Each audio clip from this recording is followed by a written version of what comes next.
Hello, friends. Welcome to TNT episode 79, a post-Masters, post-Game of Thrones episode. I'm Tom Heavey, your host, joined alongside Mr. Tones Priolo. Mr. Tones, how you doing today? Oh, I'm doing great, Tom. Doing great. Well, I know you don't give a shit about the Masters, so I'm just going to run through it really quick. There's not much else to say. Tiger Woods, after 11 years of not winning a major, people said he was dead. People said he'll never walk again. People say he's a scumbag. He cheated on his wife with 14 whores pissing on him overseas with kids. And he came out against all odds, healthy, and just dominated the Masters tournament and took Augusta and said, hey, I remember you.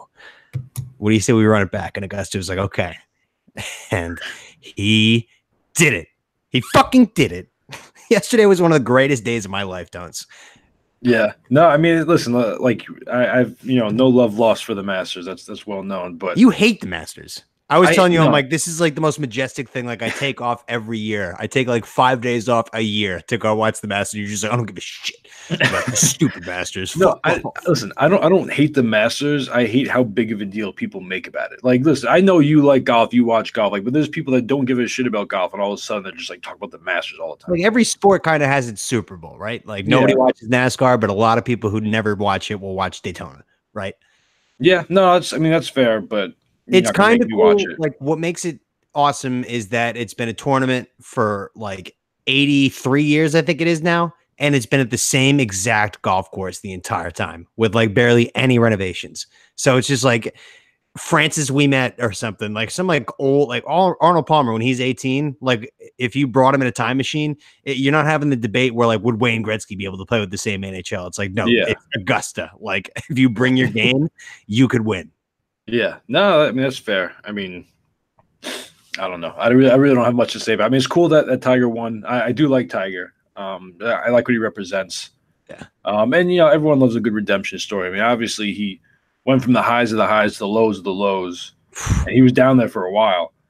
Did I ever tell you like my grandma loved Tiger Woods, had pictures of him all up over her basement, and when the scandal came out, she hung towels over the pictures instead of taking them down. Just to like send a message. One day he'd be back. She knew. She was. I can't even look at him, Thomas. I can't even look at him. I was like, why don't you just take the picture down? You probably went through so much more effort to take towels and pins to hang them up over the photos, Grandma. Like, so I guess looking back at it, you're right. Like she probably was like, maybe one day he'll be back and he'll be okay. But it was something. I mean, like I told you. I mean, I don't even think if Tiger was banging a different Denny's waitress after each hole, I'd probably watch. But, good for Tiger. I'm glad he won. It was just hilarious how much you were lashing out when, like, I was like, I'm watching the Masters. You're just like, who gives a shit about the fucking Masters? And then I would be like, what's his problem? And then I realized, like, I'm sitting here on the couch with the beer watching the Masters, and he's at fucking work since 4 in the morning for the last 3 days. Like, it was. Yeah, I was lashing out. I was definitely lashing out. I mean, I really don't care about the Masters, but I was definitely, I definitely took it a little too far. I know it's like a holy day for you. Like you were like, fuck the Masters. I mean, like in my head, I wasn't yelling, but like I have a bad habit of like when I text, like I don't think about how it sounds on the other end. So like I always come off sounding like really aggressive through text, even though I don't mean to be. That's why texting is the worst. That's why I miss like the days of you have to actually memorize people's phone numbers and give them calls and stuff. Like that was great. I don't miss that. You don't call, miss that. And then you have to end up like talking to their mom. And she's like, "Oh, is Thomas there? Can I talk to Thomas? Is Anthony? Can Thomas come out and play? Hold on. Let's see if he finished his homework. Tom." But yeah. That it was incredible. There's really nothing else to say. I think his opening odds for the PGA Championship, he's going to be the favorite. I lost a lot of money on, $20 on Phil Mickelson. It looked like he was going to be able to do it. I should have bet Tiger the whole time. I knew he would do something special, and he was 14-1. If you're doing a $20 bet to win, like that was the fucking ticket. That's retirement money. Yeah, I had Phil 44-1. Phil had the lead for 23 seconds on Saturday. I was going nuts. Like he made a birdie and then everybody in front of him bogeyed. And I texted you, I was like, Phil's took the lead. Oh my God. And then like right after I sent the text, like 3 people made a hole in one and like a couple eagles happened and Phil got buried in the leaderboard again. I was like, geez. But anyway, all right. So for this Saturday show on a Monday, we apologize for not recording on Sunday. A lot of shit going on yesterday. We are going to just go ahead and take out the 4-pack of questions, and we're just going to talk what happened in Thrones last night. Yeah, talking some Thrones. Talk Thrones.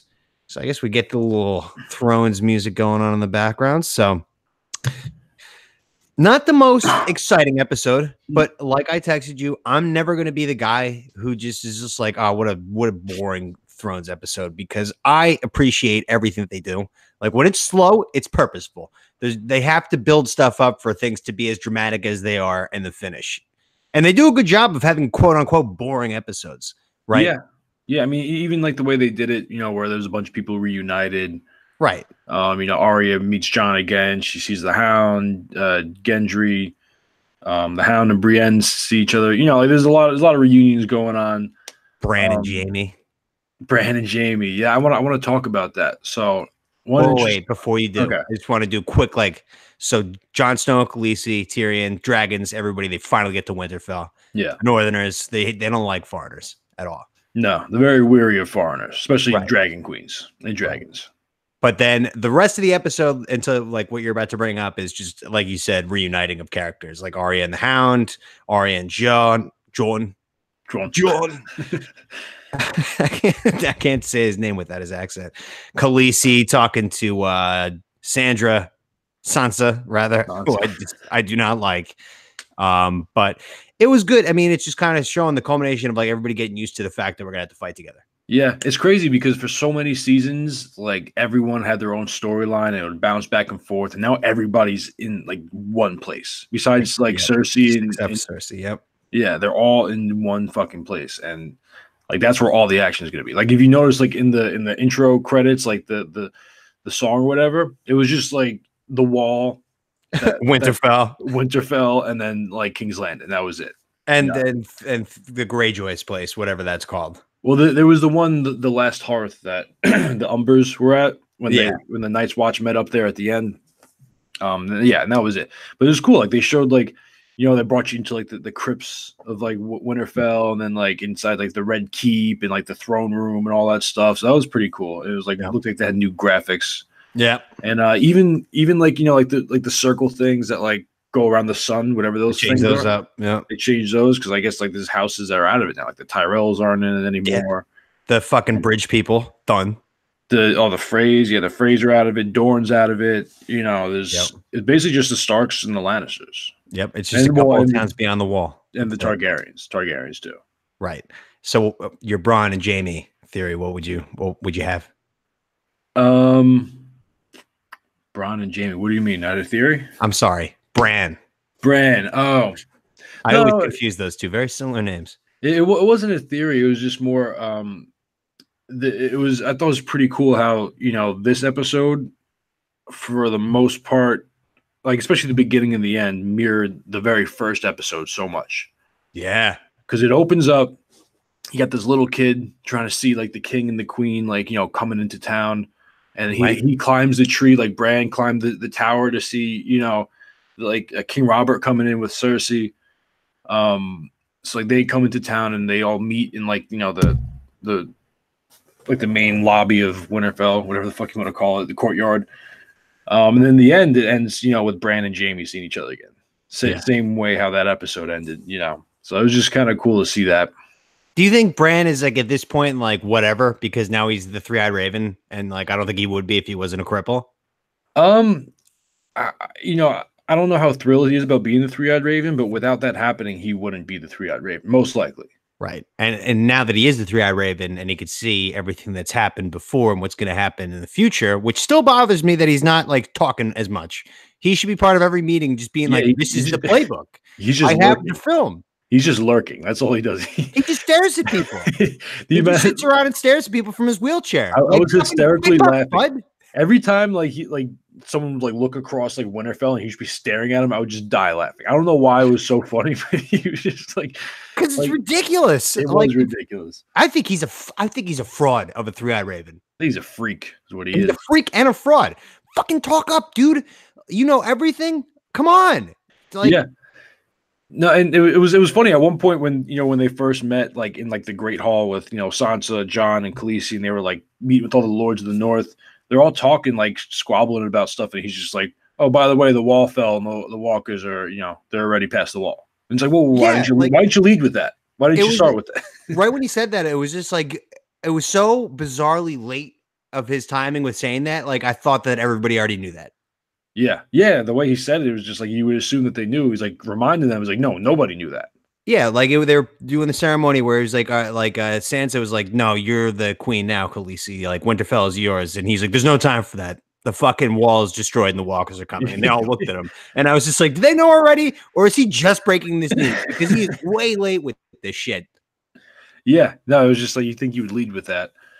And how about Sansa being like so bitchy towards Khaleesi? Like I get like she's an outside invader technically, and Jon kind of he just got voted king of the North, and then he's just like, no, she's the queen. Like what I tell you, what I tell you, she sucks. I've been saying it forever. She's the worst. I think she's gonna end up coming. Like she's gonna have to come around, unless I don't know. Maybe I get vibes from Sansa. I get Cersei vibes from Sansa. Like, same. She's power hungry. She's a power hungry bitch. Yeah, and she's got red hair. Like now she knows how to like kind of play the game a little bit after, because think about like who she's learned from. She's learned from Cersei and Littlefinger, the two biggest fucking schemers and manipulators in the game.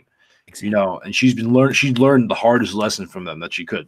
And she was so like stupid enough to like actually say yes to Joffrey or to even get close to him for the opportunity for him to propose. Like she should have been stiff arming him from the beginning. She that's all she ever wanted since she was a girl, to be the queen. And like if you were to give her hypothetical, hey, you could be the queen, but you have to marry Satan. She would be like, sucks, but yeah, like I really want to be the queen, and she like chose that, and that's a red flag for me. I've hated her from the beginning. I never liked Arya either. Everybody's on Arya's dick. I think she's a bitch. I think she's just like, stop being a bitch. Like, be nicer. I don't know. She's cold-blooded, man. Like she's not gonna be that like fancy girl who's like all proper and nice. She's gonna like slit your throat if you do her wrong, I'd beat the crap out of her. That's what I'd do. I don't think she came up to me and she was just like, hey, on guard. I'd be like, all right, bring it on. I'd take my sword and I'd throw it. Give her like a stone cold. Like, what are you gonna do? You're probably right. I would get my ass kicked, but you know what? She's a little girl. I'm not gonna get intimidated by a little girl. All right. It's a football attitude. Fair. So what did you think about the whole situation with Bronn? So remind me again of Bronn's situation. So Bronn was getting laid, 3 hot chicks butt ass naked on him. Yeah, and what's the Master Qyburn comes in, Cersei's hand, the weird mad scientist guy, right. Dr. Frankenstein, who built reincarnated Frankenstein, right? The mountain, and he comes in and it looks like he hands him, I believe it's the crossbow that Tyrion used to kill his father. Yeah. And he goes, like, if you take care of her brothers, like, you'll have 2 like chests full of gold, any castle you want. Like, so like Cersei, like, I was kind of talking about, we were talking over text how, originally I said I think Jaime's going to kill Cersei. I think it's going to be the other way around now. I've come back around the other side, and you can see here. You see here, like she takes him leaving and him talking to her brother earlier. She called it treason last season. Yeah, she said, that's act of treason. So now she's giving Bronn all the money in the world to go take out both her brothers. Because if you remember that prophecy that the witch gives her about all of her children dying and all that stuff, I think the last part of the prophecy is that she gets killed by her younger brother. But like Jaime's her younger brother too by a couple minutes. Like they were twins, but he came out second. So it could be either one of them. So maybe she's just trying to be him or Tyrion. Yeah, exactly. So maybe she's just trying to like wipe the slate clean, make sure that doesn't happen. Yeah. By the way, she's not pregnant. Yeah, no, I knew she wasn't pregnant. I knew she wasn't pregnant. Like it's such like a crazy chick move. Yeah, just be like, oh, I'm pregnant. So the guy won't. I'm breaking up with you. Yeah, I'm pregnant, so I can't. That move. You sure? You sure you're pregnant? Are you sure? Yes. Yeah. Now we have to get married. God damn it! No, yeah, I knew. Just like I don't know. I just had a feeling from the beginning because she's such a manipulative bitch. But what do you think he's going to do it? You think he's going to be able to go through with it? He can be bought. That's the thing. It depends on how like, those are his guys though. Like he was a ride or die with them. Like it depends. I don't know if is she gonna pay him first? and then send him, or does he have to do the job and then he gets paid? Because he could easily get paid first and just go join up with them. Like, all right, let's go kill Cersei. I would imagine you'd have to do the job first. Yeah, I don't know. I mean, he's not going to make it. He's not going to make it the whole way. You know that. You've said it. But how? How will he die? Just in battle with everybody else, or in a creative Game of Thrones way like this? Yeah, I goes to fight Jaime. Jaime kills him. Who knows? It's possible. Yeah, it's tough, man. I don't know. I mean, this is why we have these conversations to try and talk it through. I think he'll try to follow through with it, but I think Jaime at this point, even though he's missing his right hand, that's the teacher versus the student, classic matchup. Mm-hmm. You know, you got that drama, and then maybe like after all this time, Jaime's actually really perfected, you know, kingslaying or whatever you want to call it, sword fighting with his left. I still think Bronn's a better fighter because he has two hands. But Jaime's got that like that Tiger Woods, you know, like that clutch gene, where he's been there like and done that. Yeah, but I mean, even just watch like if you like, because I rewatched the last season, like the last couple of days, like even in the most recent battle with the dragon, like he's fighting some like Dothraki, and he just looks clumsy. Yeah, he's clumsy. He's terrible with it. Yeah. Yeah, so I don't know. I mean, I could see Bronn getting all the way up there, and then once he sees him, he can't do it. Yeah. Or maybe he just does do it. Maybe he's just like, I want my castle. He's just cold-blooded. It could also happen where he goes on this mission because he's heading towards the shit. So he can go there, and then like once he gets there to go kill Jaime, realizes how serious this situation is, and like what he wants is castles and just money, never to be like bothered again. It's not gonna happen. Like you can kill me right now, you're gonna die. Yeah, maybe he just realizes, like, you know, if I don't help them, like, there won't be any castles left. Yeah, and he's got people love him because he's got common sense. Not a lot of people like that in the show. Yeah, yeah. People who have common sense are like people root for him in the show. It's just kind of cool how, I mean, it started off with, you know, Tyrion just like paying him as a bodyguard, and he just kind of kept getting deeper and deeper in. It's like he sold his soul to the devil almost, you know, like sold his soul for gold. Yep. Like I remember when they made the offer to him when he was fucking those 3 chicks, he was just like, oh, that fucking family. God, they're the worst. Yeah. And you notice, I don't know if I've said this on here, but Bronn and Cersei used to date in real life. And their breakup was so bad that Cersei wrote it into her contract after like season 4 or 5 that they cannot be on screen together. No way. Yeah, so that's why like the you know mad scientist guy came and offered the deal instead of like, you know, you would think Cersei would like say, yeah, like here's the deal. So because even last season when they met at the Dragon Pit, when everybody met, like Bronn was like all the way in the back and like Cersei was like all the way in the front. You know, like they were split up. Crazy. Were they dating because they met on the show and then somewhere between like seasons 2 and 3 it happened? I believe so, because I think it was only in season like 4 or 5 is when she put it into her contract. Because they were never really together anyway before then. Yeah, they weren't. But like you know, you think about that meeting scene. There's because I just watched it the other day. Like when everyone kind of shows up, Bronn, they just seemed out of place. Bronn goes to Podrick. He's like, "Oh, let's go. Let's let the fancy folks talk. Let's go get a beer." Yeah, like it just seems so out of place. But it also like did a good job of making that play.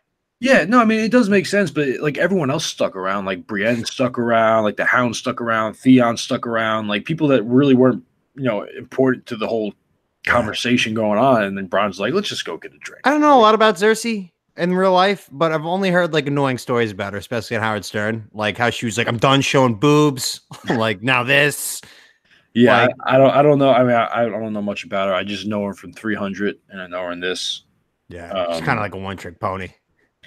Yeah, I mean she's good. I only act in battles. It's a good trick, whatever she's doing, but yeah, high budget films. Yeah, but yeah, like you know, Game of Thrones. Like I get it. You know, like it's uncomfortable to be nude, but like this is Thrones. Like you got to show your boobs.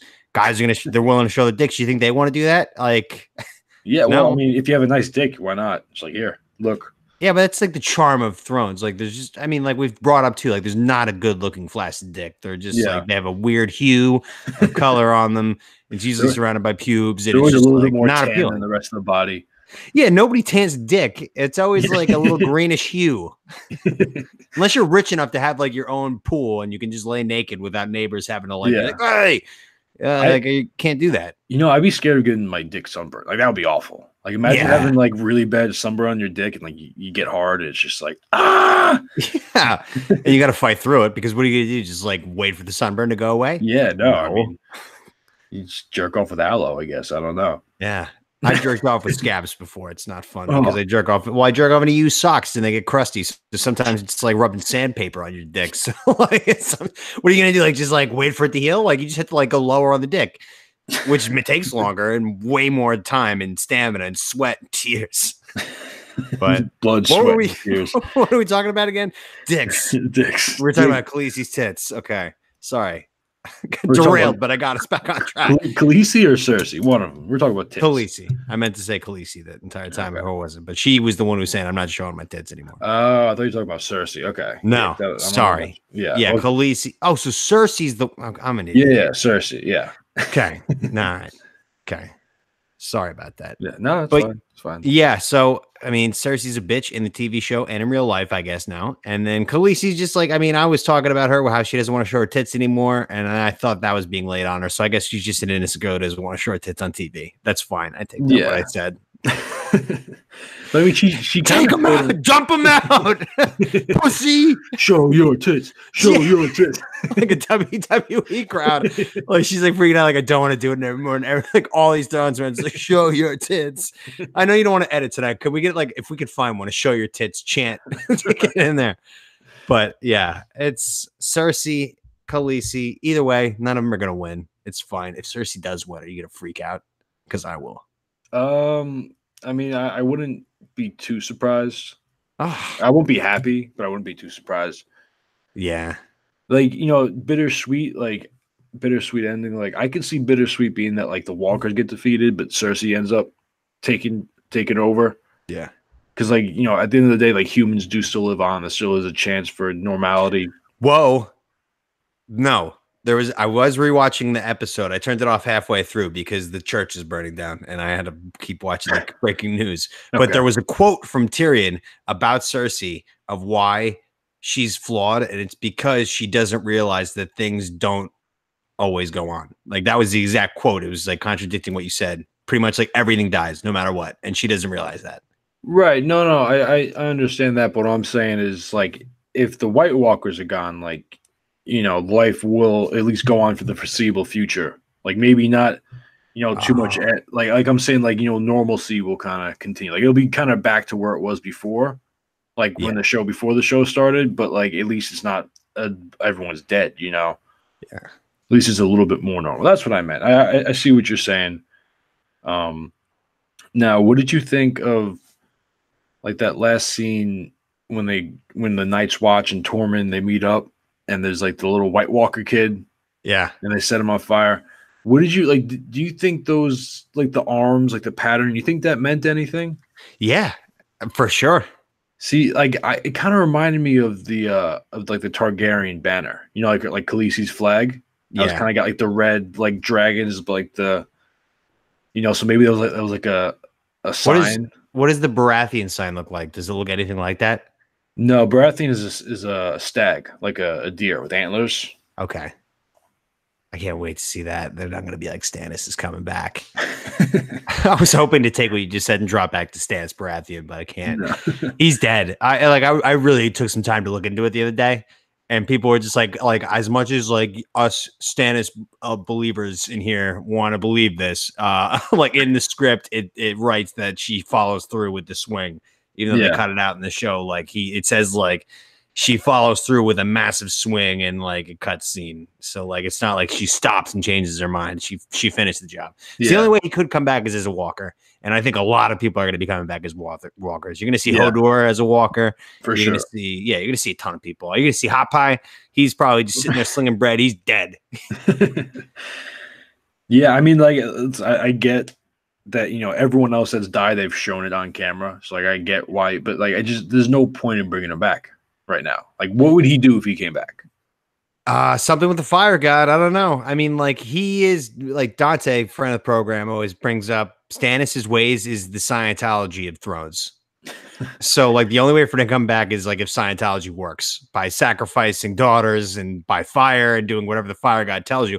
I mean, like unless the fire god's a total dick, like yeah, he's gone. Yeah, but like maybe go ahead, burner. Yeah, like maybe the fire guy was just like this needed to be done to do X, Y, and Z, and like you said, which is probably correct, is that like he led the girl who's been advising him to Jon Snow, who's actually the heir to the throne. So like that all came full circle. So you're right. There's no reason for him to be alive, but I don't want to believe it. Yeah. Yeah. I mean, and to be fair, I don't know where I heard this. I was listening to something, but there's like at first it seemed like, you know, like burning the princess, like the daughter was like pointless, but like they say like, you know, you can't have life without death kind of thing at one point. Like maybe because they burnt her, they're able to bring Jon Snow back. Right. And she did have weird scars on her face. There was a big plot line there that people forget about. Oh yeah, she had a grayscale. Grayscale. Yeah, like the same thing that Jorah had. Right. And Sam fixed her. And they burned her. And they burned her. Alive. Brutal. That was one of the hardest scenes to watch. It's a hard way to go. It wasn't so hard for me because I saw it live in college and I didn't know what was going on. I was just like sitting there on my computer, like, Jesus, what is going on? And then I watched it like with plot knowledge and saw it all coming. And, because like I got to like learn how sweet of a little girl she was, and how Sir Davos like you know, she taught him how to read, and I was like, shit, the good girl. It sucks that they're gonna burn her alive soon. So like I had time to prepare for it. Yeah. But we were probably watching in college. Like, I bet she deserved it. She was probably an asshole. She probably betrayed or something. Like, I was just cracking jokes, but like, no, she was nice. It was just that fire bitch who I still don't. I hate her guts. I don't care if she brought Jon Snow. Jon Snow. I don't know. But anyway, what about the you like the dragon flying scene? How about when they both flew? Yeah. So I guess Jon, when he wrote, he didn't know that he was a Targaryen and the heir to the throne before he got on that dragon. No, which like if you know from the books, you can only ride a dragon if you are a Targaryen. A Targaryen. Yeah, which is weird that I just like how Khaleesi's just like, oh yeah, hop on, it'll be fine. Like she might know. Maybe, but does she knows that she's fucking her nephew? Yeah, maybe. Maybe she likes that. I guess. Yeah, maybe. How about Sam? Like just like breaking the news day one. Like you're fucking your aunt. And how about Jon not even caring about that part? Like, well, she's so young. It doesn't make any sense. Yeah. Well, no, but messed up. He told her that he told him that he was a Targaryen, like the true like heir, and all he could think about was just like, huh, like, but I don't want to be king or whatever. And it's just like, well, no, dude, you're fucking your aunt. Let's back it up here for a second. Yeah. He's just like, no, I'm just Jon Snow. I'm a bastard. I need to defend the North. That's it. And Sam's like, no, you're Targaryen. You're the heir to the Iron Throne. And I don't know how it's going to shape up. Like she's going to find out next episode probably. Yeah.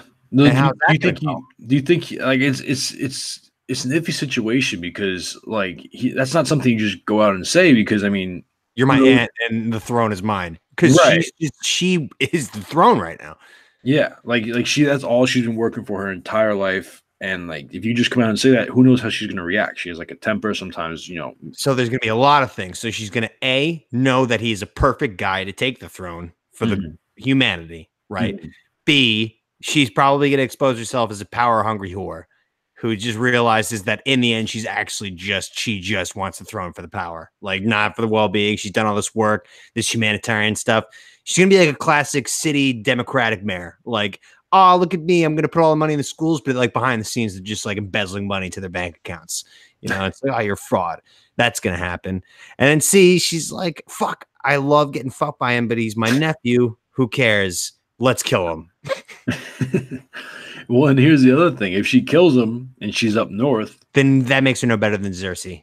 Well, go ahead. But I mean, she won't like she's in the enemy's den. If she kills him, like she's just the entire north that's going to come after her because that's their king. But imagine that Thrones turns into a civil war while the walkers are coming. The walkers are just like standing outside watching everyone fight each other. The walkers just walk into like the Battle of Gettysburg. And they're just easy. Let him work it out. Yeah, I mean that would be wild. Yeah, yeah, but it's looking like the battle for Winterfell is going to be around episode 3 because they're coming fast. Because they showed like on the next episode, and it like the last clip they showed was like Tyrion like standing on like the wall, on like the the ramparts of the castle Winterfell. of Winterfell, like looking out. So it looks like I got a feeling it's gonna be like a cliffhanger before the battle. Yeah, for sure. Like that one scene from the trailer where you see like the walker's horse like foot. Yeah, like you see Winterfell in the distance, and you see like the horse kind of step up. Like that's I think where it's gonna happen. They're moving at a Mike Myers pace. Yeah, just like slow and steady, just stalking. Yeah, and like letting them maybe implode because like we are what we got at this point. Like we're just coming. We're gonna save our breath for the battle. Yeah, but. Yeah, so for the people who say it was boring, like this is just Thrones. Like, it's how it goes. You have to develop plot before you get into like crazy. You can't just start off with the battles. Like, there's a lot of shit they have to figure out. Is it 6 episodes? 6, yeah. Yeah, there's a lot of shit to figure out still. Yeah. Like, I wouldn't mind another boring quote unquote episode to fucking fill me in on some more shit. Just so you can get it's a good way, a good approach to get full closure on a TV show. Yeah, but there's so much that they have to go like, there's so much stuff that they have to wrap up, so that I feel like I don't think they could do another fully like slow quote unquote episode like this. Hopefully there's a little bit more going on. Like I don't need full on battles, but like I want to see some shit happening. Yeah. I mean, at this point, I guess you're right. It's only Winterfell and King's Landing at this point. Right. And then the Greyjoy Island. Yeah, which I got a feeling we're not going to hear from them for a while. They're probably just going to watch and then figure out if they want to like partake. Yeah. And then your Golden Company is coming. So we know that. Mm-hmm. So you were right on that prediction. But they don't have elephants. So like kind of a bummer. Pretty pointless. Yeah. But yeah, we actually got a lot more out of that than I thought we would. Yeah, hey, if it was such a boring episode, how did we get 25 minutes out of that? Huh? 25 good minutes out of that episode, man. I fucking love Game of Thrones. I can't believe I'd be sitting here talking to you right now, live the day after the episode. That like we're just going over Game of Thrones. If I told you 2 months ago that we would be, or 3 months ago that I thought it was going to take a year. No, like once you start, you can't stop. Because I took today off, as you know, because I always do for Master's Vacation because I always know I'm going to be super hungover. And I woke up and like I always forget this too on Master's Vacation. The programming on Monday morning is so bad on TV across the board. So I was watching like Colin Cowherd, and he doesn't watch Thrones. He's like that guy. Yeah, I know. I only watched for like 20 minutes. Yeah, I can't stand that guy. But it was so insufferable at 20 minutes. I was like, fuck it. Like I'm just gonna go back to. I had Tigers Round recorded. I watched it like 3 times today, and. He was saying like, yeah, like he's making fun of it. It's like, I don't like to watch shows with the wolf people and like, the dragons. I get it. Like, I don't like these escapism kind of TV shows. I like to watch sports, this and that. Now that's how I was. That's how I still am. I haven't picked up on another TV show. I only like to watch live sports, but the show is so good. He's such a moron for being that guy. And I feel sick knowing that I was that guy for so long. Well, he does the same thing with Barstool. Whenever he talks about them, he's just like the Barstool. What's it called? It's like, shut up, dude. They're like 20 times bigger than your show. It's like, you know who they are. Stop acting like you're bigger than them. Like he's just like such a, I don't know. He's such a little fucking weasel. He's always talking shit. I love how Baker Mayfield like started talking shit back to him finally, and he cowered back. Yeah. And now he's, I don't know. I never listened to him. I was trying to, I realized I missed the not Craig Carton. He's in jail. Boomer Esiason and his new partner show is on TV here, but I missed that. I forgot because I was watching live for the Masters. And then I pretty much just watched Masters coverage all morning until like it got into replay, and I realized I was watching the same thing that I just watched a half hour through. I was like, I gotta find something fresh. And I was looking at all the sports radio stations. There was Dan Le Batard and Stu Gatz. Put that on for 5 minutes. It was the worst show of all time. First Take was on. Not gonna watch that. Know what it is. And Tiki and Tierney, I tried out. I hate Tiki Barber. He's a loser. Yeah, fuck Tiki. Good Morning Football, didn't want to watch because it makes me miss football more and want to cry. And then, then Colin Cowherd put it on for way longer than I should have. Little fucking weasel. If you listen to the show and you don't watch Game of Thrones, like it's really worth it, even with all the spoilers. Just do it. It does not take that long. Kind of just dove right in. I mean, I fucking hammered it. Yeah. I came home from work and would just be from 5 until 10 o'clock at night, just Thrones. And then you take the next night off. You crushed a whole season right there. Yeah. Like, that's how it goes. But anyway, all right. So great recapping. Let's get to our segments. Hit it, Taylor Hicks. All right. Segment number 1, it was all dream. So this one I had last Tuesday when I was in a hotel room. That's where like the good stuff happens. There was a lot of stuff happening. I realize how you can remember dreams.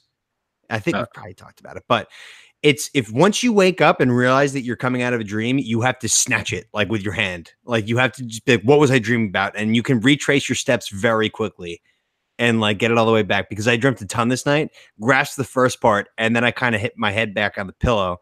And then I was like, wait, what was that other dream that was before that? I couldn't remember it. So that's like, I knew I could have though. Like it's like right there, like it's still a memory. I still can't pick it up right now. But the one that I had, so I was in Florida. I was out on the deck grilling a steak, right? Naturally. And there were like, I don't know, at least 45 tornadoes in the distance that came out of nowhere. Like not like near me. They were just like really a scary image to look at in the distance, like over the water, over the land, like everywhere you look, there's these tornadoes, right? But there's this sense like my brain is like, I'm a Floridian. Like I know these tornadoes. They're like, they look terrifying, but they're really not a big deal. They happen all the time. Yeah, that's exactly. Because I had company over. I'm grilling steaks for them. They're just like, Tom, that looks really bad. And I'm like, no, it happens all the time. It's not a big deal. Don't worry about it. So I'm continuing to grill the steak through this apocalypse. And it's really no problem. And then like a little later, it starts like wind starts to pick up, and the color of the light changes to like blue. And like that's when I start to be like, okay, this might actually be a real deal. Like this might be a real deal today. And I turn the grill off and I keep the steak on because I don't want to cause a fire, but I also don't want to take the steak off too soon, just in case this is a false alarm. So I turn the grill off and I get my pan and my whatever they're called, my tongs, and I start to walk inside. My mom's just like, yeah, get inside. It's just best to play it safe. And I was like, all right, you're right. Pshing, take off. I'm done. I get sucked up by a goddamn tornado, and it is horrifying. And I just shoot to this fucking sky, going like 1,000 miles an hour.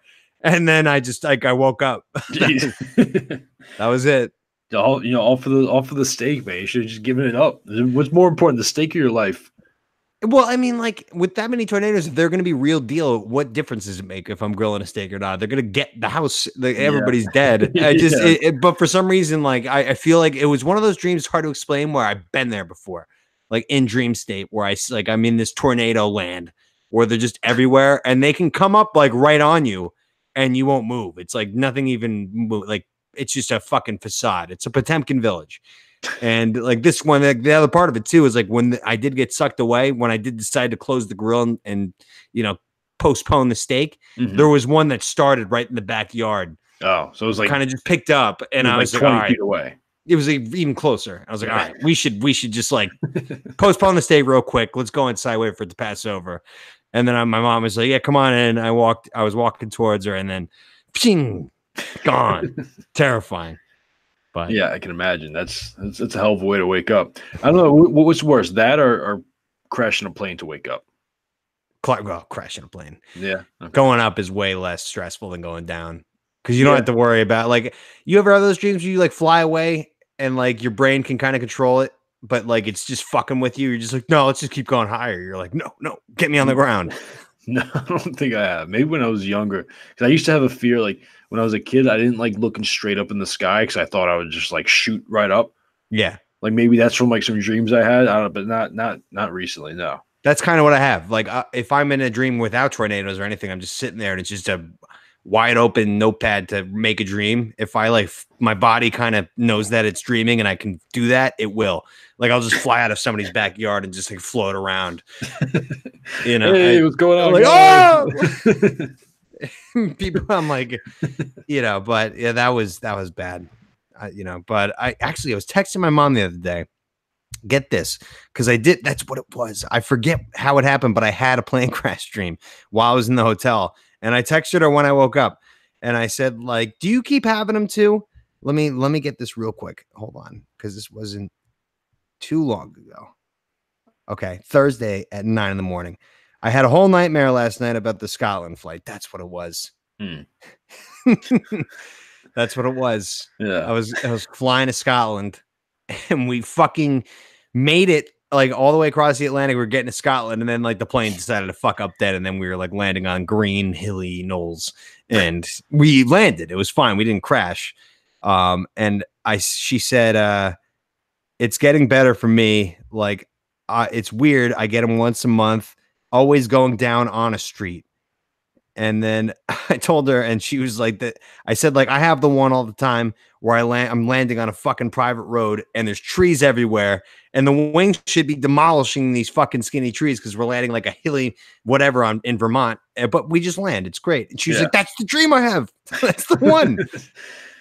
So I think it's genetic. I think it's got to be genetic. Sounds like it. That's bizarre, man. I don't know. I don't know. It's got to be. Yeah, gotta be. Yeah, it's got. Yeah, because I mean, I don't know of many other people that have that dream. It's I don't know. I mean, she has them all the time. I have them just as often. It's got to be tied together, and it sucks. It really does. So, damn it, Joanne. Whoever started that dream. What do you think? Like, if that's genetic, what do you think? Like, your ancestors used to dream of before there was planes?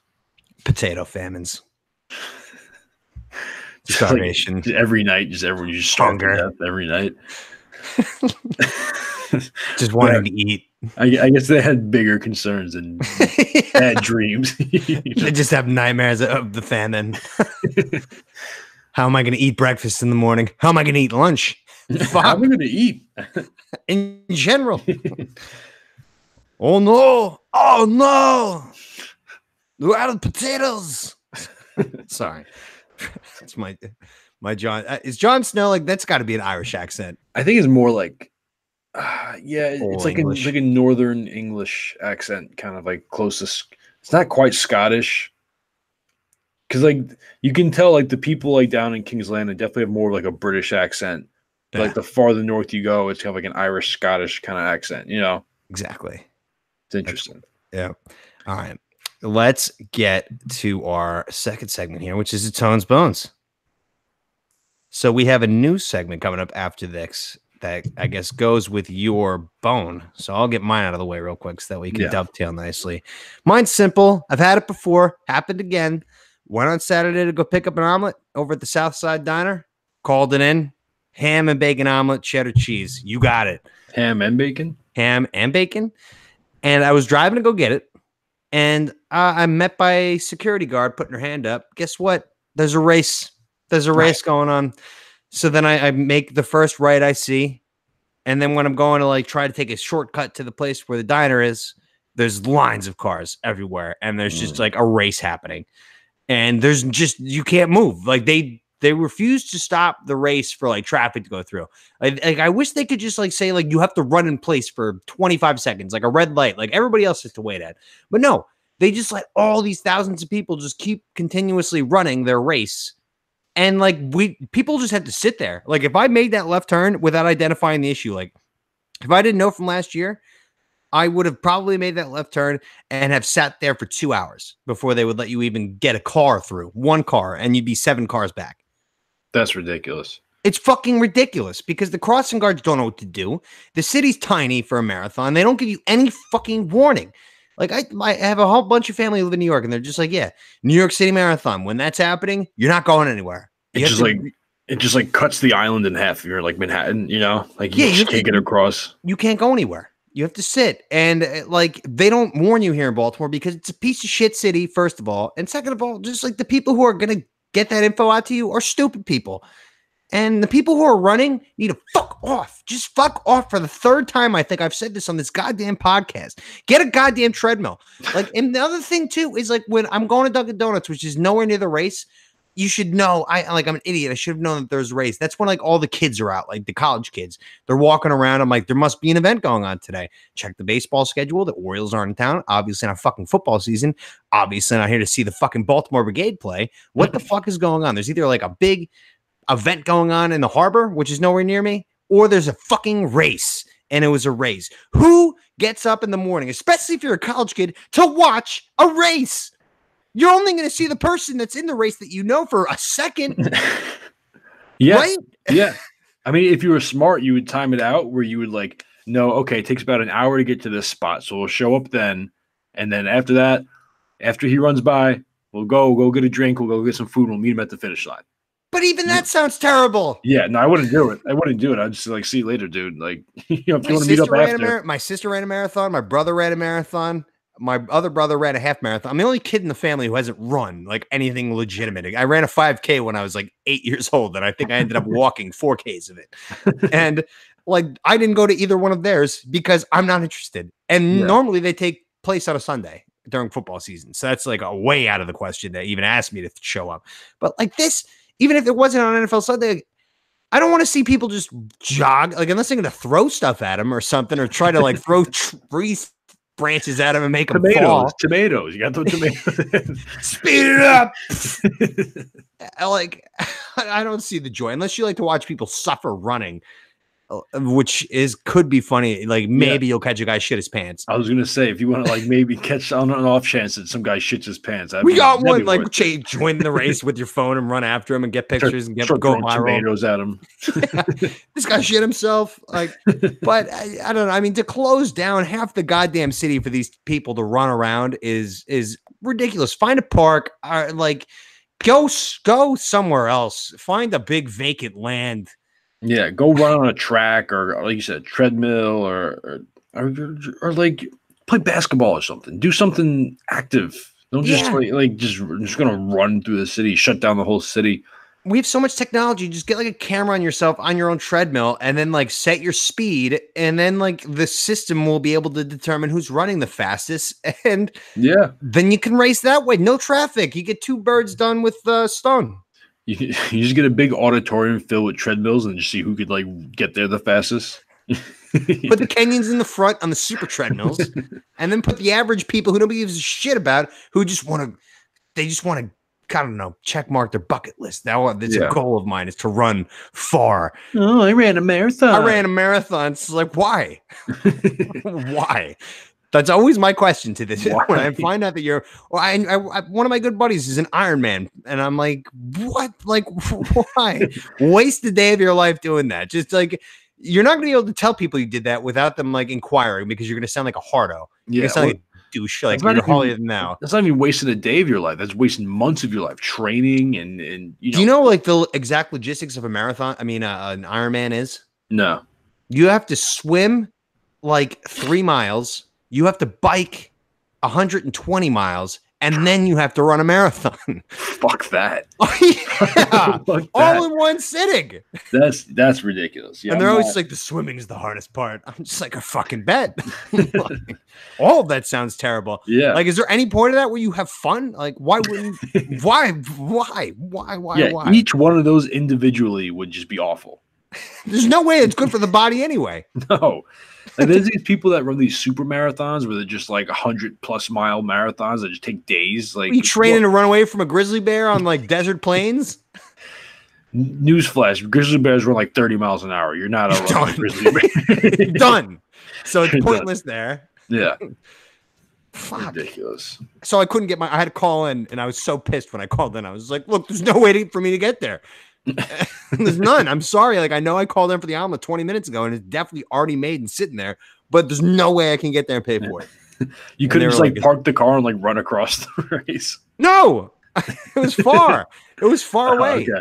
Okay. I thought it was like just on the other side. No, it was like 9 blocks away. Oh yeah, fuck that. And there's nowhere for me to park anyway. Like, from those 9 blocks, that was me at a traffic light 9 blocks away. Well, if you're like just stuck sitting there in traffic, just get out of the car. Just leave the car. Just leave your car there, just in case. Like, there's just a big lapse of people. Like the fat guy's coming. Like, now's your chance. Fatty Bumblatty, who thinks he can run a marathon, is here today, and he's holding up everybody. But yeah, all right. So that happened. What do you got? So my bones with DraftKings. So. For the tournament, for the NC March Madness, I entered a free bracket, right? Okay. Now, for this, I made a new account because I had an account in the past, forgot the password to it. It was my original account with DraftKings was with my college email. That's how old it was. Yeah, my Twitter's still like that. They always ask me to verify it. I'm just like, out of luck, Twitter. I'm sorry. Yeah. But so I entered the tournament, and the first couple of days I wasn't doing so great, so I kind of just forgot about it, didn't check it. Then I get an email one day. Oh, you have $45 in your account from the tournament. I was like, oh, sweet, like sweet. So I get it. I go to try do some daily fantasy baseball. Won't let me submit a lineup. There's a hold on your account. I'm like, what the fuck? And like I've had trouble with this account, like putting money in, because I guess like I thought it was because I was in New York, but then I did a bunch of research and realized that, daily fantasy is totally legal in New York. So I emailed them. Yeah. The whole thing, across the board for you is illegal. No. The daily fantasy is legal. Like you can do it. It's the sports betting. The direct sports betting is illegal.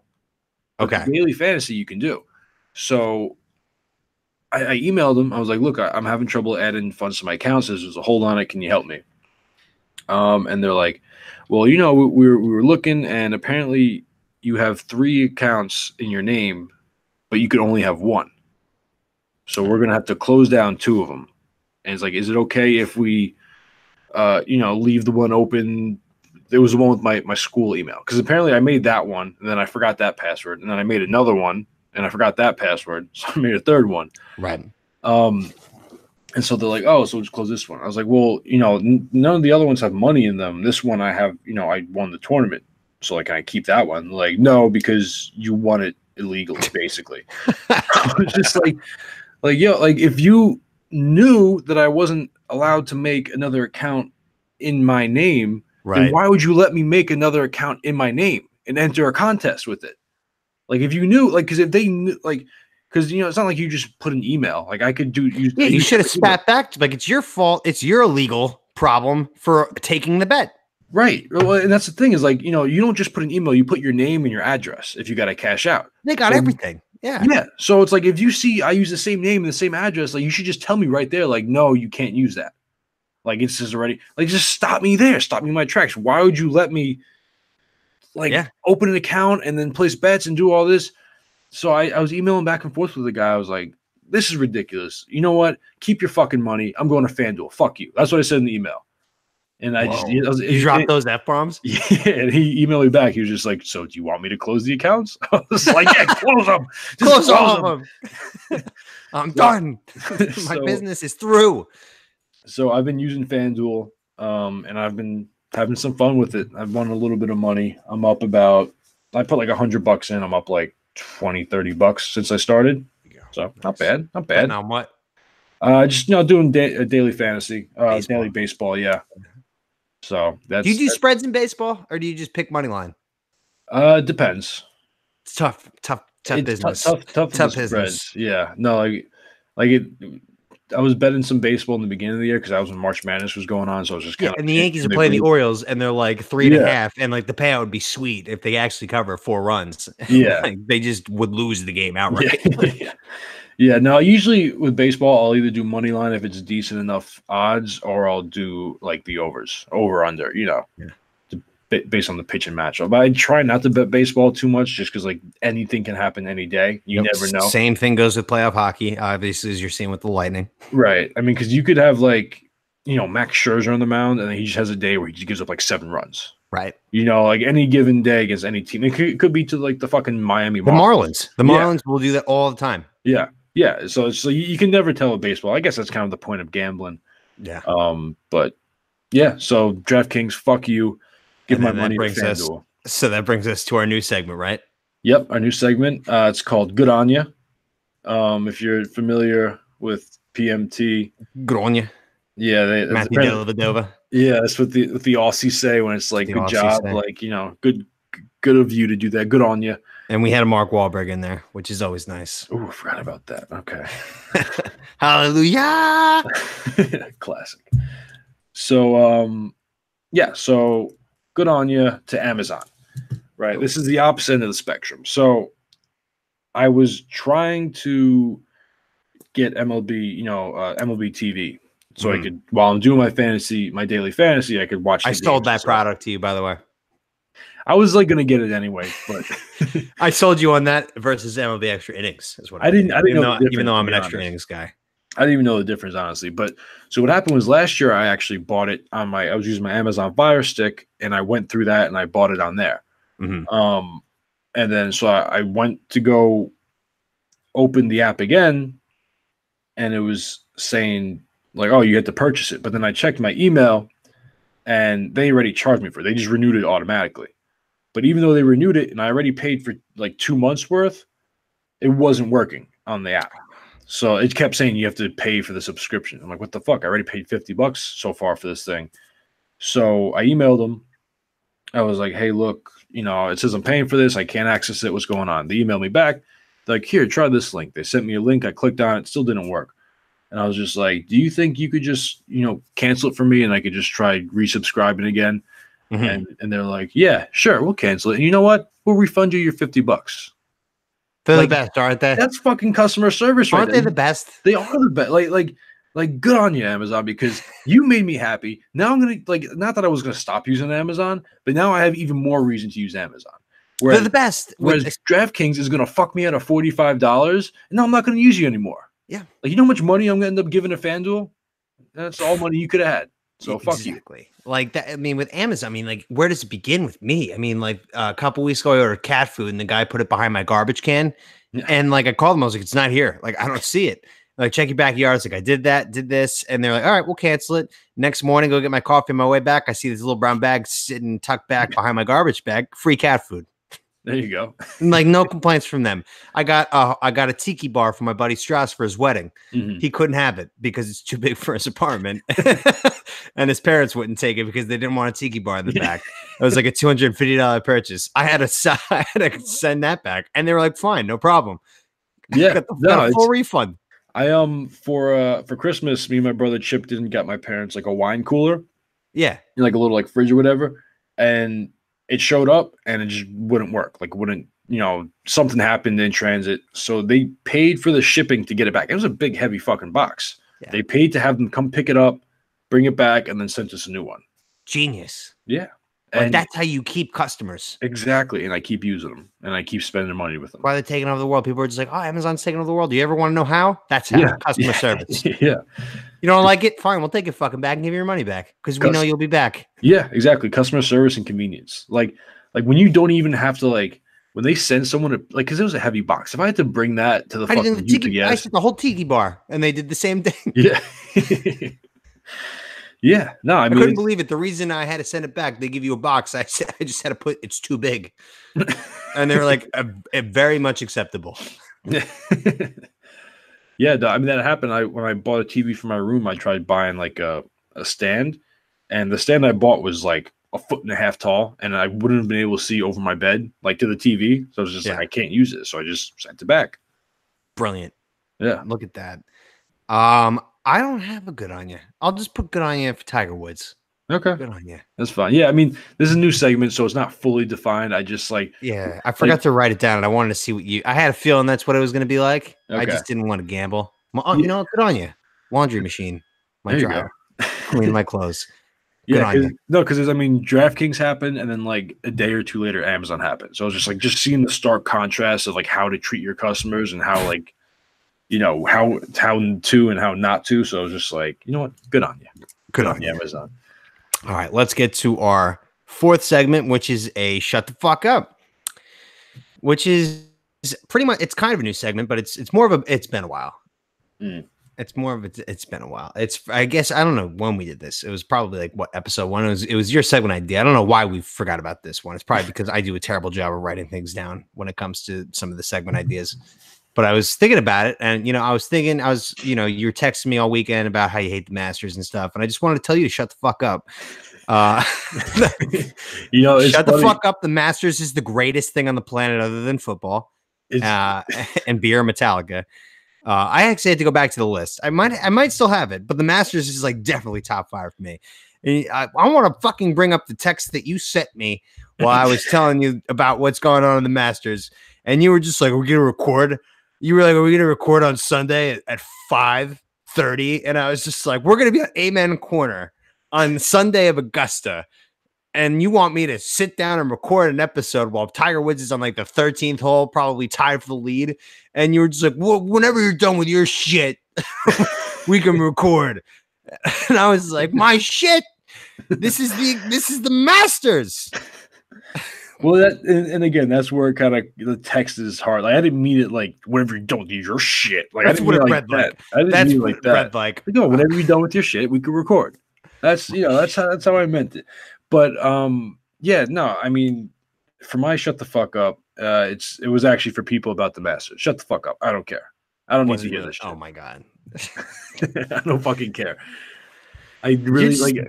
You next year you should give it a shot. Like I gave a shot on Thrones. Like you owe me a Masters tournament.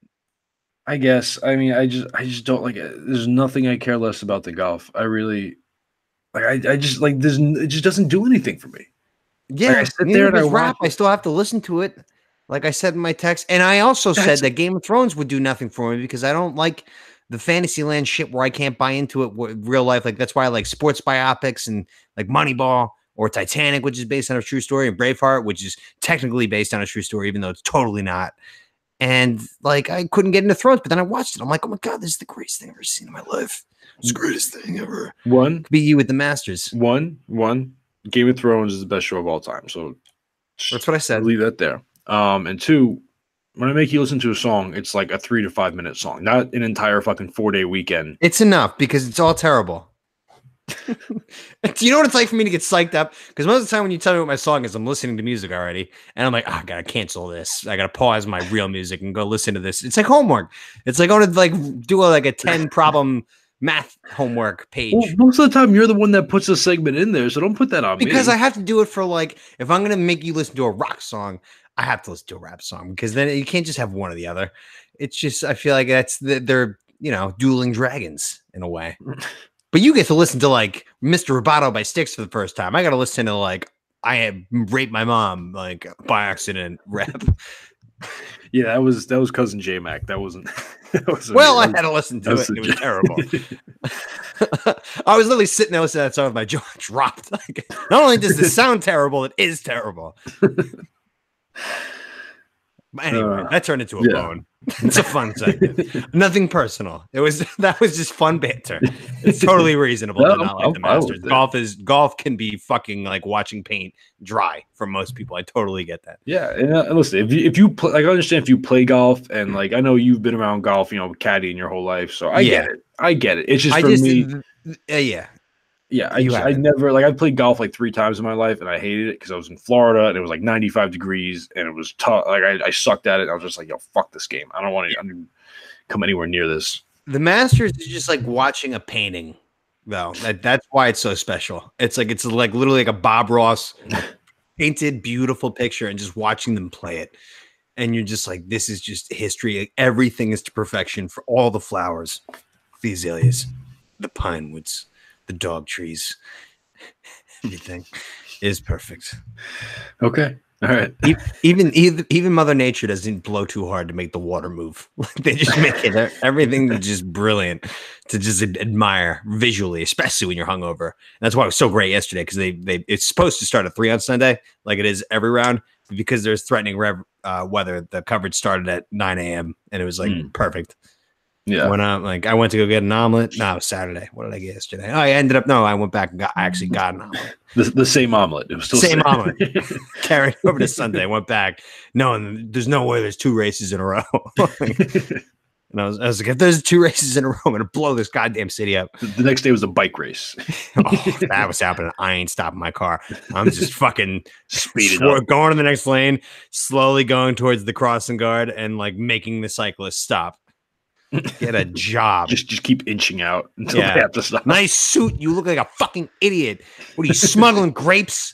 Like they look like fucking henchmen / Teletubbies. But anyway, all right. Let's get to our 5th out of 6 segment here. Tom's Qualms. So I have an update on my qualm. 3rd update. So my video came, my custom video that I paid $69 for. It was majestic. I watched it like 8 times. It was awesome.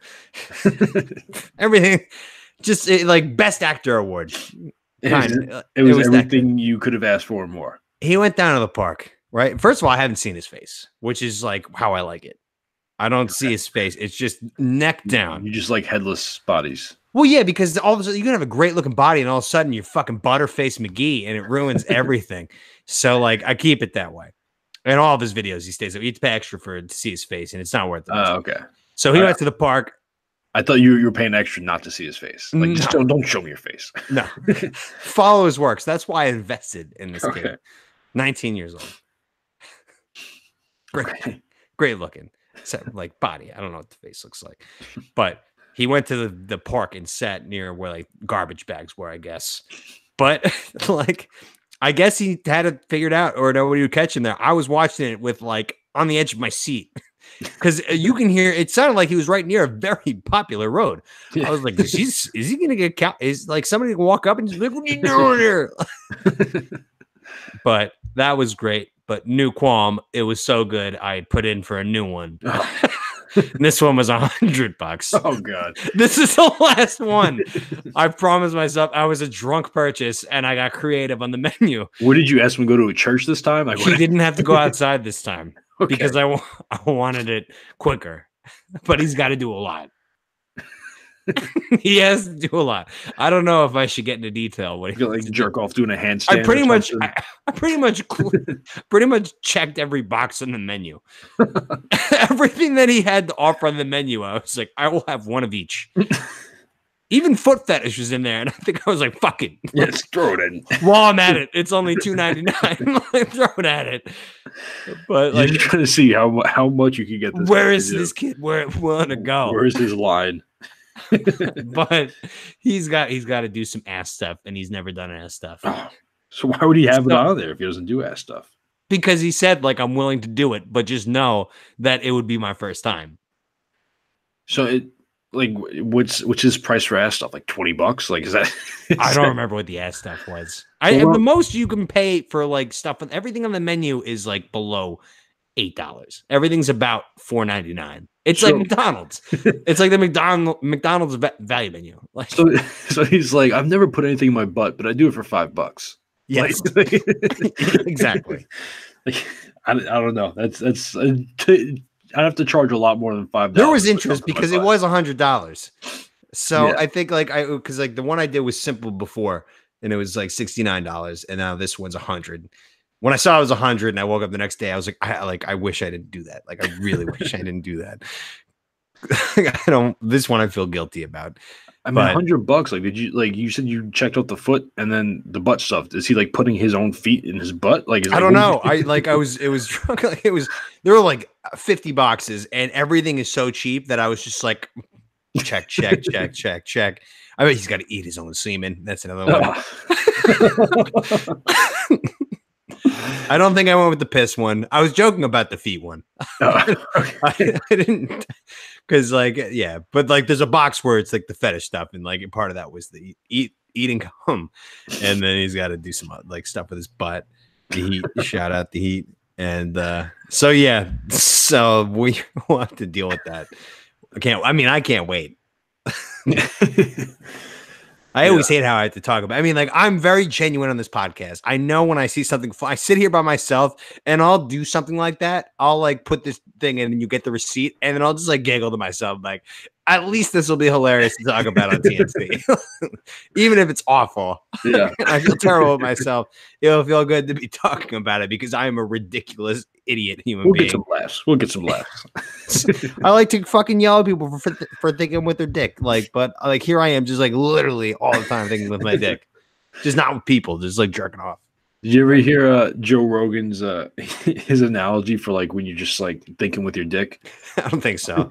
So he's just like, I'm not going to do it like justice, but he's like, normally you're driving the bus, you're fine, you can see everything. But when you're thinking with your dick, you're in the back seat of the bus, right? And it's like a runaway freight train. All the windows are open, papers are flying everywhere. You can't see anything. You're like, where are we going? And then you get there, and you're just like, dude, how the fuck did we get here? Yep. You know, that's basically what it's like. Is you just don't. It's literally how the fuck did we get here? Like you're just Yeah. like a man who doesn't blink and like doesn't realize where he is, just staring at like whatever the dick is thinking of, and then you end up ordering $100 worth of porn of a kid to sit down and get naked and play with his butt in the park. Not this time. He doesn't have to go to the park. So is that your qualm? That's my qualm. Okay. So I got a little update on my qualm from last time. So as you know, I followed that girl, the comedian girl, on Instagram. A 15-year-old. Yeah. Yeah. And then not even 3 days later, or however, like the next weekend, I had to go to a Sweet 16. And all I could think about the entire time was just like, careful. Am I a pedophile? This is a dangerous qualm. No, this is dangerous. I mean, this is so dangerous. No, because like, dude, it's like the entire time I was just sitting there. It's funny because you're not attracted to young girls, but like you think because you like that you find this 15-year-old girl on Instagram funny, and all of a sudden you're at a Sweet 16. Surrounded by one girl who's 16 and then the rest of them are 15. Like you're just swimming in a sea of things that people are going to look at you and just be like, do you like that, Tones? Well, because you know what it is? I mean, this may be controversial, but oh, God. I'm going to try and tread lightly here. You're treading in pedophilia for the second week in a row. Listen, you said you've never been to a Sweet 16. Basically, a Sweet 16 is a bunch of 15 to 17-year-old girls just trying to act like grown women, right? Wearing like tight dresses, all this stuff, and it's just like if you're not staring straight at the ground, you're gonna see some tits and some butts. Like that's all. The entire time I was just like looking straight down. I was like, I'm not doing this. I'm not partaking, because like it was in my head. It was fucking with me. It was fucking with me the entire time. But there's just a funny story about the Sweet 16, not related to pedophilia. Just shaking my head back here. That wasn't everything you just said. That sounded awful. I know it sounded awful, but like I was just like, I was literally, their faces and just their bodies, they look hot. It's basically what you just said. No, I said it's girls pretending to be grown women, right? You go to a club, you see how the girls dress. Like, look, it's a fact of nature. Digging yourself a hole, man. Okay, I'm gonna stop. I was literally just talking with my cousins, just like facing the wall. I was like, I'm just not gonna like look at anything. I'm just gonna look at the wall. So no, I don't know if I told you this story, but at one point, like they have the music, everyone's dancing, and there's like a dance circle, right? And my cousin apparently does like theater and stuff in high school, so all the guys pretty much were gay, from what I understood, from what I heard. Nice. But they got like in this dance circle. And these kids just like the guys just start like breakdancing. Not even kidding, just like spinning on the ground, doing like cartwheels and stuff. Like, oh, what the fuck is going on? And it just keeps getting more and more ridiculous. And the next thing you know, like the kids start like popping the buttons on their shirt open. So they're just like bare chested, kind of just like breakdancing. And then they bring a chair into the middle of the circle. I was like, well, hold on, we doing lap dances now? What's going on here? And my she's not my aunt. It's actually my cousin's kid that it was a Sweet 16 for. But his wife just kind of like comes out, just grabs the chair, and just like takes it away. It's like, we're not doing that. we're not doing lap dances at a Sweet 16. What's wrong with you people? And it was just like ridiculous. Like, we're just standing there. It's like, yo, did I just walk into Magic Mike? Like these dudes, like shirts open, break dancing on chairs. Like, what the fuck is going on? Two things. Sweet 16.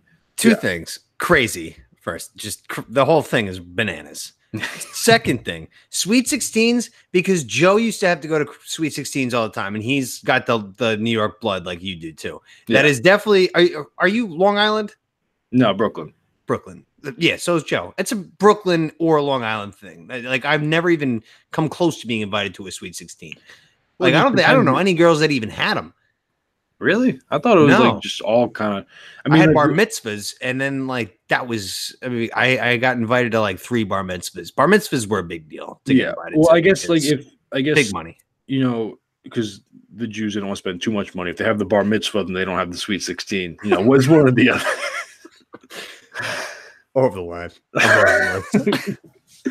I mean, that's like that. That's all right. Whatever. You should be in jail at this point, to be honest. Over the line is not the least of your problems. No, I mean, listen, yeah, I mean, it's either bar mitzvah or actually the girls are bat mitzvah. Oh yeah, that's right.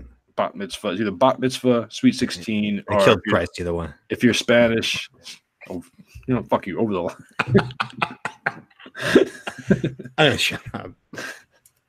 Or if you're Spanish, you got a quinceañera. Oh, I didn't know that actually. Yeah, they do it at 15 because Spanish girls always develop quicker. But ooh, you like that, bro? It was. I mean, like when I was growing up, like the Spanish girls always just had like the huge titties out of like when we were like 12.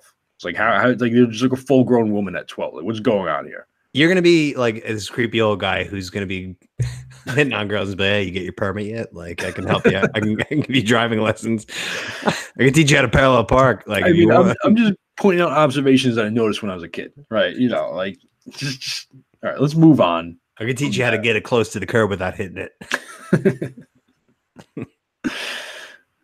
All right, we done? Yeah, I'm done. Okay. All right, let's get to our last segment. New segment called The Producers. So I came up with this the other day. So this is my idea, Tillins. So I think we should rotate. Like every episode we decide to have a producers segment, we should each try to come up with just a general Wikipedia synopsis of a TV show or a movie that you can come up with in your head. Okay. Right? So I'm going first. I have The Mailman. Okay. So I envision The Mailman as an HBO series, like I was texting you before, like Barry. So you get everything. So it's like the comedy, the really dark humor, and then also like the drama, and you get everything. I mean, like in the comedy, it's great. So the opening scene of The Mailman is just like a really mundane town, something like Baltimore, and it's door to door. The house, it's all row houses, so it's just mailbox to mailbox, and like whoever's playing the mailman, we will figure that out. It's really quiet. There's no music going on. There's no people going around, even though the houses are so crowded together. Kind of like looks around a little bit and then just makes this face where he's about to rip a fart, and then he just shits his pants. That's where he put. And then he realizes he craps his pants. He's less than a mile away from home.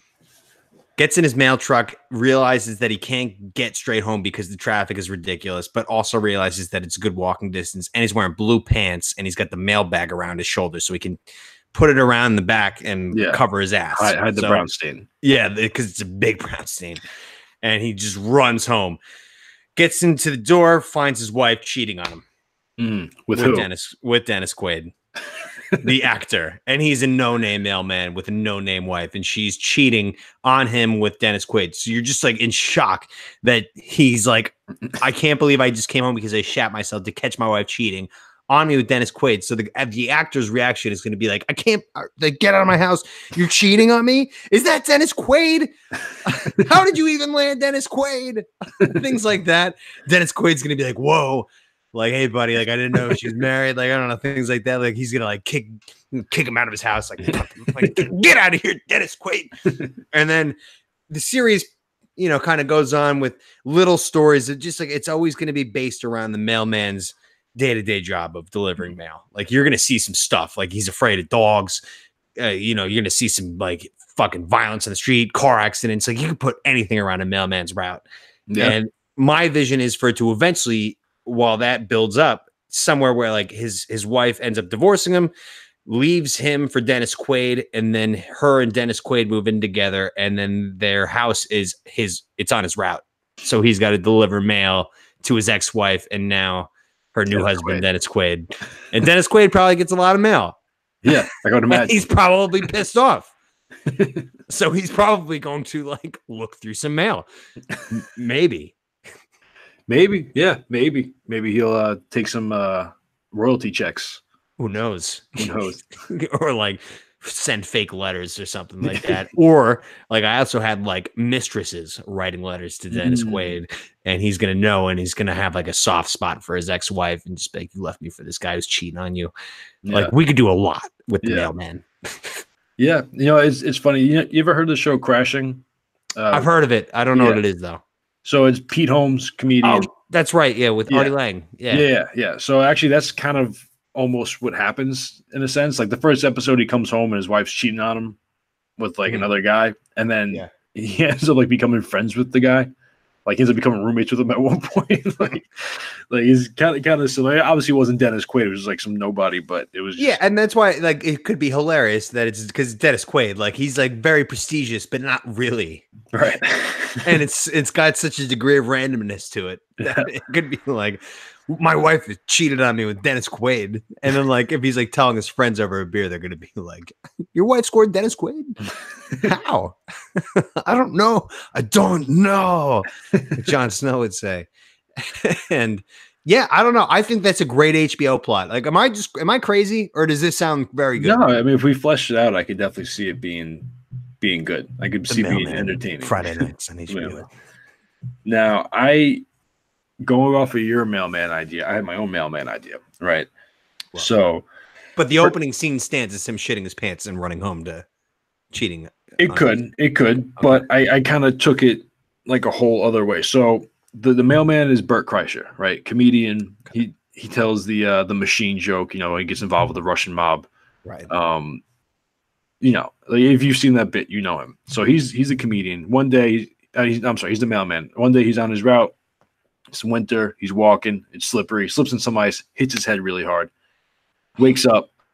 And by the way, he hates dogs too. Just like all the mailmen. He wakes up and he can understand the dogs. Right. He can talk to them. Now no. Like that. I just missed this. That's why I wanted to do my own spin-off. Right. This has nothing to do with Dennis. You wanted to take my fucking Oscar or Emmy winning award plot and turn it into Dr. Dolittle. All I wanted to do.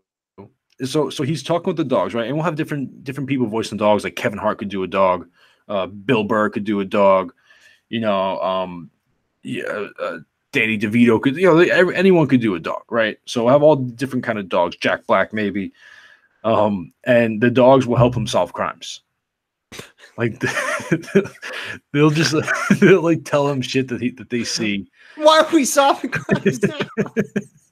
He's a mailman, not a detective. Well, they'll just be like, "Hey, listen, like my owner beats his wife. Like we got to do something about this." Oh, so like you can't help but like listen to the dogs now. Right, like the dogs are telling him shit. Like, you know, like my owner, like he sells crack.